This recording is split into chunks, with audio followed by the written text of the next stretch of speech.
Hello and welcome to the Right Fight Podcast, a discussion about how to live a loving life. I'm Reg Lloyd, and we're having a conversation with Kenny Vaughn, the author of The Right Fight. So Kenny, before we get into the conversation about love, I've got a surprise question to ask you I think people would find interesting. On your social media accounts, you often show yourself cooking, usually in the garage or outside. What is your favorite thing to cook? What do you get excited about cooking the most?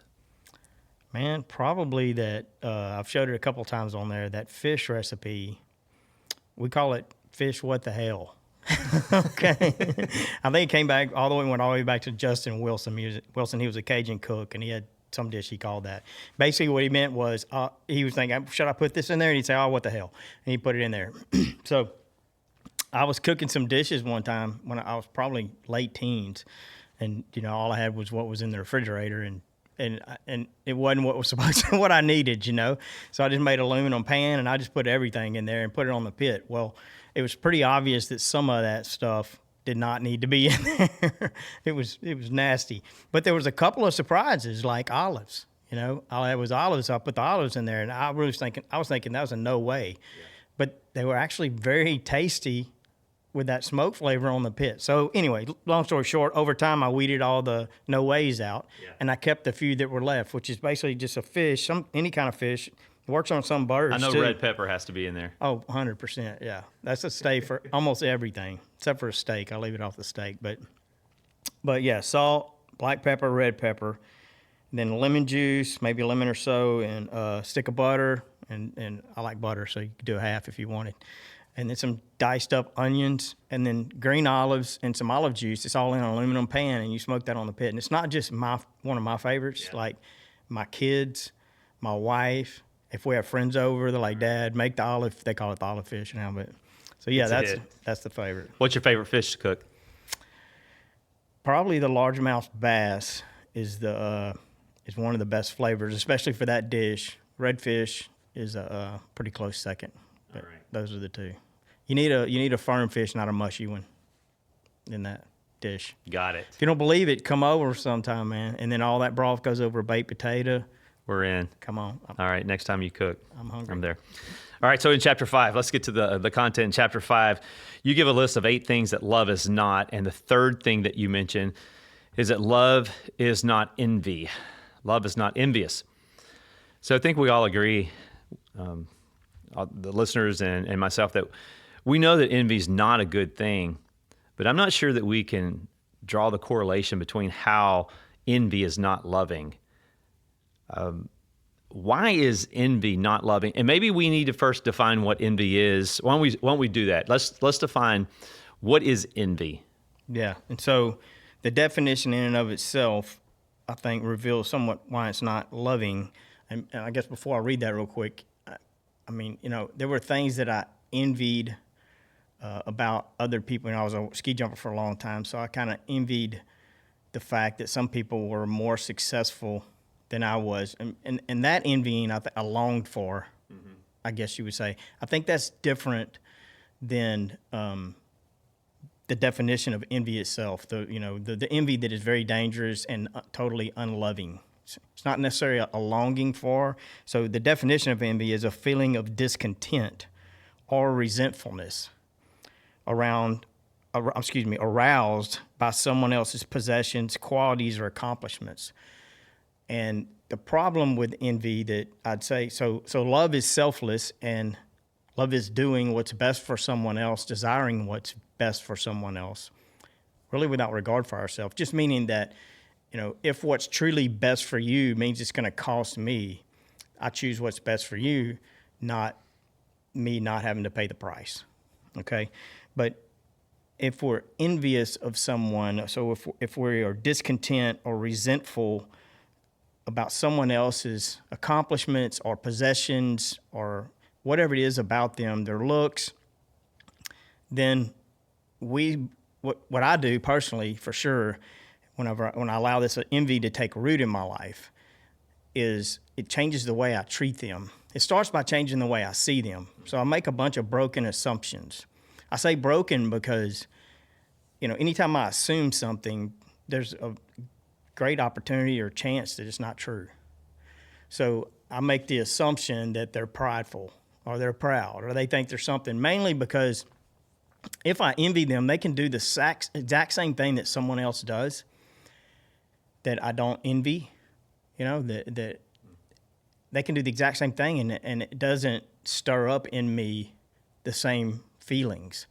So in other words, maybe they would walk right by me and not say a word. And it hits me like, wow, what a jerk. Yeah. Or who do they think they are? Or all of these things, where somebody else that I don't envy could do the exact same thing and it wouldn't even cross my mind. Mm-hmm. So this enviness in me, so I'm trying to say that, you can feel envy. I think we have all kinds of feelings of envy, but not embrace it. And so when we embrace the envy, or for sure in my own life, when I embrace this envy, before long, I begin to realize that I see these people in a way, whatever truth I'm projecting on them is who they are to me, and it's usually through the lens of envy, and it's a broken definition. So what happens is something in life comes along, a circumstance, an opportunity, whatever it is, that I almost get forced into getting closer to these people, to meet them, actually get to know who they really are, or something like that. Because if I envy them, I probably don't want to. It's not my choice to go get close to them and get to know them. Mm-hmm. But many times these things have happened. Hopefully now I would, right? But most time in my life I didn't want to do that. So something happens, circumstances, something, we end up doing something together. There's a mission needs to be accomplished. We end up on the same team, whatever it is. Now I actually end up getting to know them. And one of two things will happen. I'll either find that they were everything that I had projected onto them. They really are prideful. Yeah. All the things. Arrogant. All of these different things. Mm-hmm. If that's true, there's nothing left to envy. In other words, I don't want to be that. You don't want to get what they have, right? By the way that they got it. Or I don't want to be, the envying for me was the discontent or the resentfulness for what they had, not necessarily their possessions. It's not like I'm resentful of their possessions as I am that they have them and I don't. But if you find out that this person is actually miserable, and if they're prideful and they're arrogant and they're all these other things they are, there's not a lot left to envy. So in my life, I find, this enviness kind of loses its grip whenever the truth is presented. And I would actually feel for them. You're like, man, you got all that stuff, but it's not helping you. Or you got that accomplishment, but it's not working. And so no one really envies that. Or you find out that all of your beliefs were a myth. Mm-hmm. These lies that you conjured up through your lens of envy weren't true at all. And that they weren't rude and they just didn't know who you were, or they were preoccupied or whatever. But when you actually get to know them, they're very kind, considerate, selfless person. There's nothing left to envy. Now, if you do both of those, you find out, that they aren't rude and envious. Rude and disrespectful or whatever you thought dismissive, whatever you considered them to be, and you still have all this envy, then the problem's in you, not them. So that's the envy. In other words, no amount of truth will change our mind because they have something that we want. Yeah. And so long as we want what they have, we can't love them, because loving them means doing what we believe is truly best for them. And envy's not going to do that. Envy wants them to lose it. It wants them to fall. It wants them to pay the price. It will celebrate in their own fall because they no longer have what it doesn't have anymore. That's the crazy thing about envy to me is it's like, it's not just that someone else has what I desire. It's that I want them to lose it. Mm-hmm. Why? That's, it's not sensible, but it seems really, when I have sensed that within myself, it shows me that there's almost like there's a sinister side to me on the inside. It shows I feel like it's evil. It is inside of me when I feel that way. I've had times, and I'm not sure if you've ever felt this way, where someone succeeded or they were a success, and I wasn't happy that they succeeded.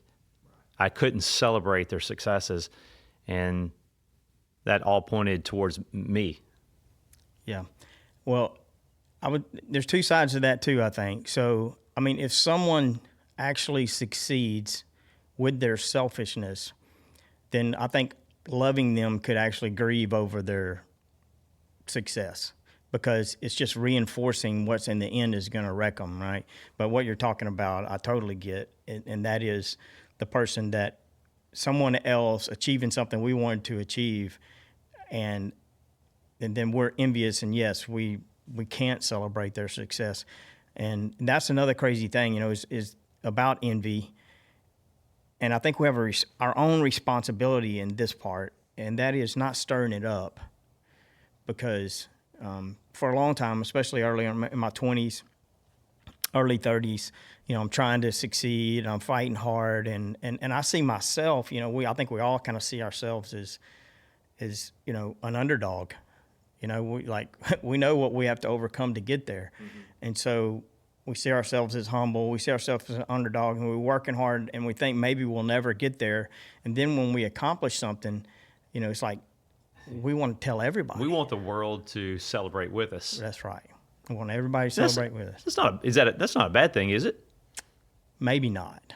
Maybe not. Right? Why maybe not? Well, why do you want the world to celebrate with you, right? The why behind the ambition. Yeah, that's right. And so I don't think it's sinister in its in the way that originates. In other words, you accomplish something and you want the world to celebrate with you because you have this perception of your humility and the odds and the chances and what a blessing it is in your life. And so I don't think there's anything necessarily wrong with wanting to share that. But before we ask the world to celebrate with us, I've learned I have a responsibility to consider them. Mm-hmm. So if I just won the lottery and I'm so excited, but I go to all my poor friends that are hurting for money and I expect them to celebrate with me, I'm inciting some envy if I'm not careful. And I hear, everybody, a lot of people probably familiar with Jordan Peterson, and he talks a lot about this. And what he'll do is he says that if you want to know who your friends are, you need to find out who will celebrate, not only who will be there when you fall, but who will celebrate with you when you succeed.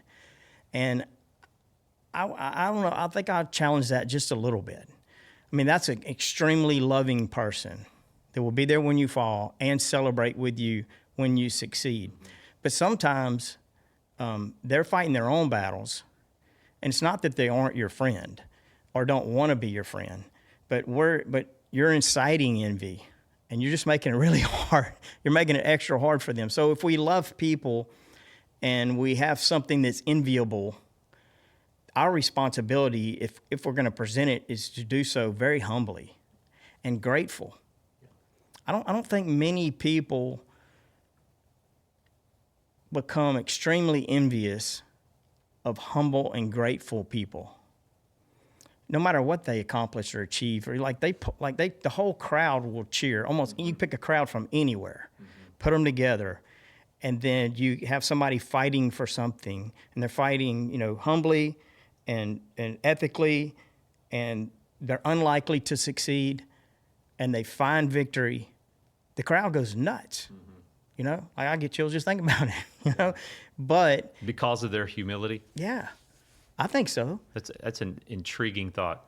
Yeah, but if you flip that coin, and you got a guy out there pounding his chest, and he's going to kill everybody, or he's going to win, or he's the best in the world, and all these different things, then everybody wants to see that guy fall, or they have a hard time celebrating with his victory.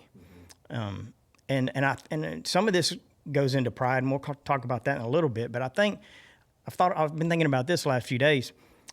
Pride doesn't get people where they want to go. Pride shows up once they get there.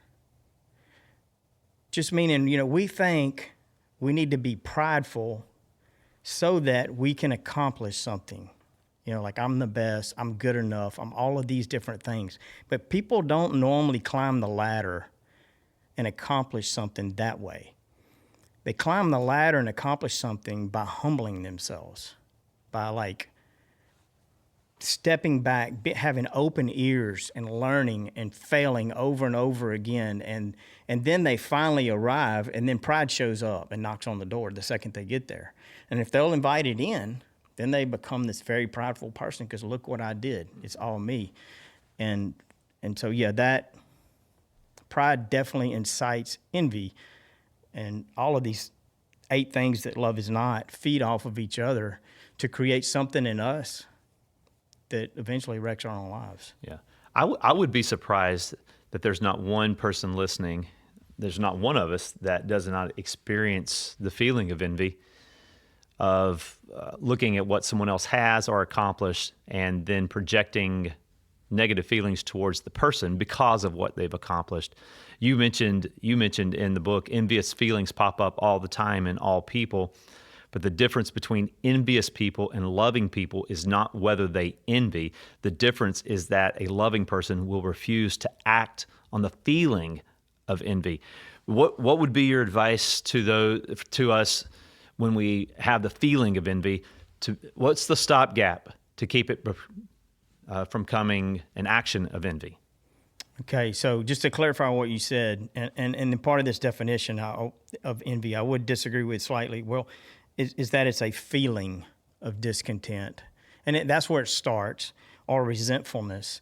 And then your question is, how do I keep that feeling from becoming an action? Yeah, an action. Who I am, really. So what happens first is it becomes who I am because I embrace it, and then once it becomes who I am, it's only a matter of time before I act on it, treat people differently, whatever it is I'm going to be. So God's word is the only answer I know to fighting any lie because it's the truth, And so the first thing I ask myself is why? Like, why do I feel this envy? Yeah. And if you really ask yourself that question and dig a little bit, it's always very obvious that it's silly. Like I'm envious that you won something. Well, what does you winning something have to do with me? How does it hurt me? How does it not help me? How does it's no reflection on me whatsoever. But so then why am I envious of it? It's silly. So then what all that leads to is fear. I'm afraid that what you accomplished makes me lesser. Or I'm afraid that what you have makes me poorer, that somehow, which is not true either. Mm-hmm. Like what someone else has or does has nothing to do with me at all. Yeah. So then I look for the obvious truth first, and then I go to the truth of God's word. And His word says, I have not seen nor ear heard, neither have entered into the heart of man the things which God has prepared for those who love Him. And I'll just remind myself of God's love for me. And, He knows the plans He has for me, plans to prosper me, not to harm me, to give me a future and a hope, and that my life is not about me. And from that place, and I'll remind myself, maybe this is the biggest thing. I just remind myself that though I didn't deserve to be loved, God loved me. And I would say that in that I find gratefulness. And gratefulness is kind of the kryptonite, not only for envy, but for pride and everything that's stored up in here. I mean, envy is almost a fruit of pride because you accomplishing something I didn't makes me look smaller. Why does that matter? Because I want to look bigger. Why do I want to look bigger? So we're chasing a lie. So God's word, why? Why do I feel this? But if we're just willing to dig that little bit deeper, it's not a big dig, it's not a deep dive, then it's obvious. But what we want to do is just everything we feel, we kind of just want to wrap our arms around it, take it in, and then go find somebody to talk to us about it. And, envious people can stir up a whole lot of strife in a hurry. Yeah. And you're the one that gets left miserable. Yeah. Do you think that every time we feel envy, we're going to project, that's going to affect the way that we respond to the person that we're envious of experiencing those good things? I hope not. I think most loving people feel the envy. They probably feel, with time we'll feel a lot less, but I'm not, at least personally, I haven't come to a place where I don't feel envy anymore. I still feel it, but I feel it, and then I choose not to treat anybody differently. Yeah. Like I may go overboard, You know what I mean? To make sure or to make sure that I treat you in a way that is not what I feel.